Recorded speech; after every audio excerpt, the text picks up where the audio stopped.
the first helical electro-submersible pumps to be designed in Australia were the mono sub rotors. Released to the market in the mid-80s, it was the foundation to the current Sun Sub pumps, which now both use the same wet ends. The following video is designed to provide instruction, tips and things to look out for related to the complete disassembly and reassembly of the sub-rotor pump end, commonly referred to as a wet end. We'll also show the correct identification of worn components.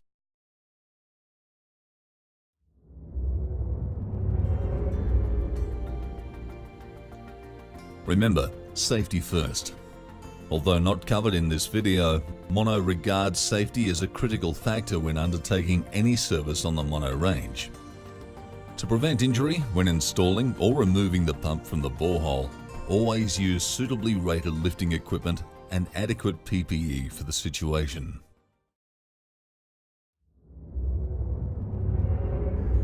The typical Mono submersible pump consists of the following components: a motor with a flexi shaft adapter, a motor adapter, a flexi shaft, a barrel, a socket, a rotor, a stator, 2 rubber stabilizers, and a non-return valve. To begin, you must check which model pump and motor you're repairing to ensure correct ordering of replacement components. The etching number on the motor adapter you see here was introduced in 2009. On the etching, there are 2 different sets of identification numbers. The first set is the pump model, which you'll need to understand for what replacement components are required. And as we show here, this pump coding will be on models manufactured from 2012.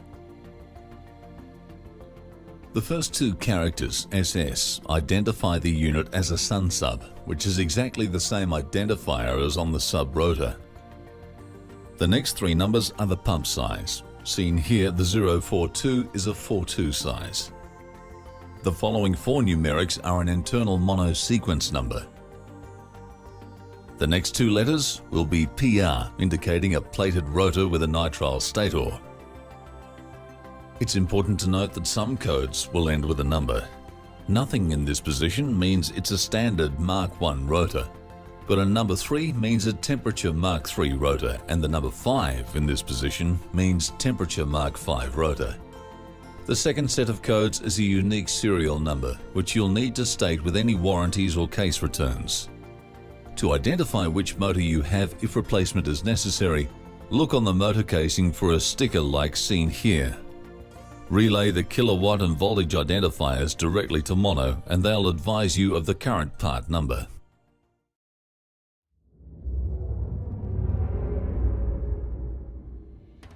To disassemble the pump body from the motor, you need to remove the 4 nuts using a 13mm ring spanner. Then also remove the spring washers.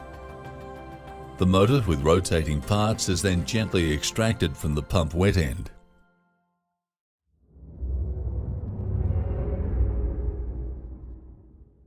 The current rotor codes are SF, SS, followed by 3 numbers depicting pump size, then the numbers 2510. Any older codes are shown here. The example rotor seen here has bad pitting corrosion from a potentially aggressive water bore. Although this may not seem like severe damage, this will in a short time significantly damage the stator, reducing the pump's efficiency. Although a PC pump can sustain pumping solids, such as sand, more efficiently and over greater periods of time compared to a centrifugal pump, they will eventually wear out and need replacing. The rotor you're looking at here is from a pump that is operated in an extreme amount of sand over a very long period.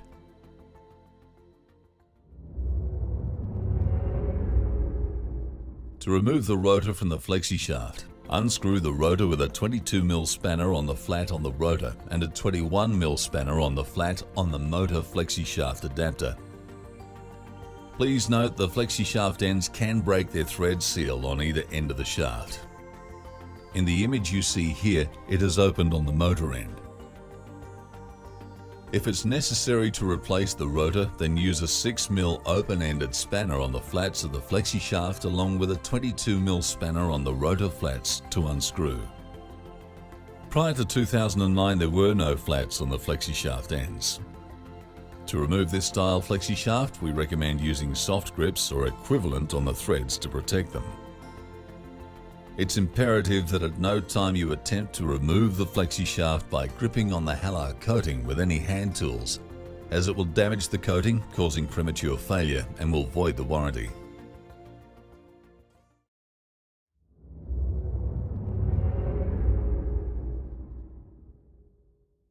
Next, using a pair of Stilsons, remove the foot valve from the stator, but do not use a vice grip or Stilsons on the stator housing under any circumstance.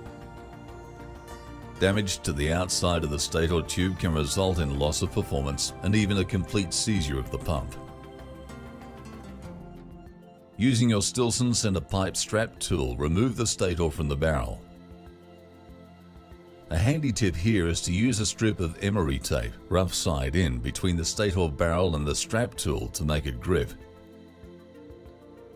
Once you've completed these steps, you can now inspect the stator for signs of wear. If you observe or feel wear, such as shown here on this section stator, it's necessary to replace it. Please note that if it is necessary to replace the rotor, it is also recommended that the stator be replaced at the same time. Mono would recommend that all other remaining components, such as the pump barrel, socket, motor adapter and stabilizers, should be assessed at this time and replaced if any excessive corrosion or wear is evident.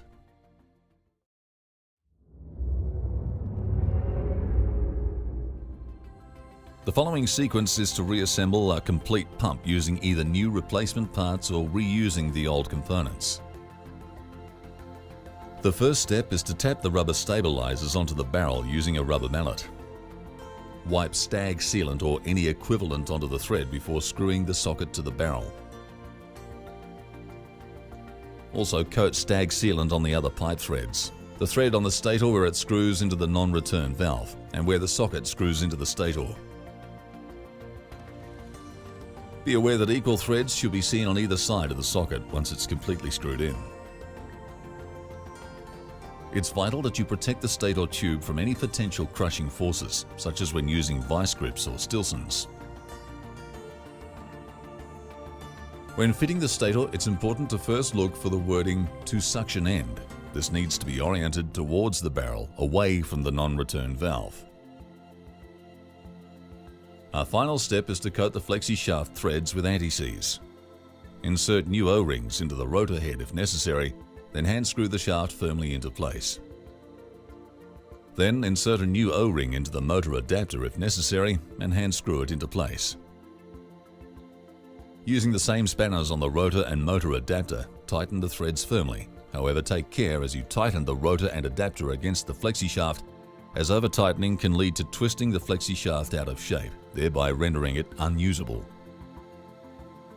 Now, wet the rotor and stator and carefully insert the rotor through the motor adapter and barrel. Please avoid using any oil-based lubricant for this process, as doing so can degrade the rubber of the stator, causing early failure. Take care when inserting the assembly through the barrel to avoid any damage to the Halar coating or the rotor.